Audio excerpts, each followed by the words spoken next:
Hi, everyone. Welcome back to the Bite-Sized Brief. This is Ross Silva, your host. I'm here with Syed Hassan, Director of Cybersecurity at Fortellar. How you doing, Syed? I'm good. How are you? Doing well, doing well. Really excited to have you on. We've got a question for you today. Are you ready? Ready as always. Wonderful. So what does 360 protection look like?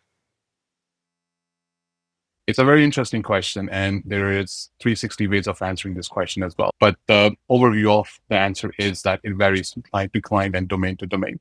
It is my responsibility as director of cybersecurity to not only understand the requirement that the client has, but how to right size and make sure that we provide them with the protection that is required for them to have the security posture. Recently, we had a client that required Fortellar to come in and provide them with what does that 360 look like for them. And not only we went ahead and understood what the frameworks that they should be following, but what kind of tooling is required from access perspective, from encryption perspective, from data protection perspective. We provided them with 360 protection based on what their current posture will look like, and also provided them roadmaps of how they can go ahead and mature that and make sure that the framework can also mature alongside that.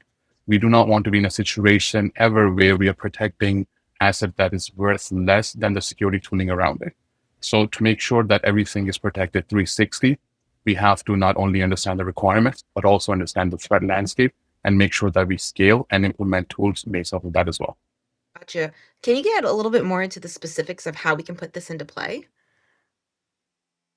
Definitely, we have to understand the requirements and what kind of tooling will take care of the requirements, but also make sure that we provide training to the folks that are basically part of the environment itself.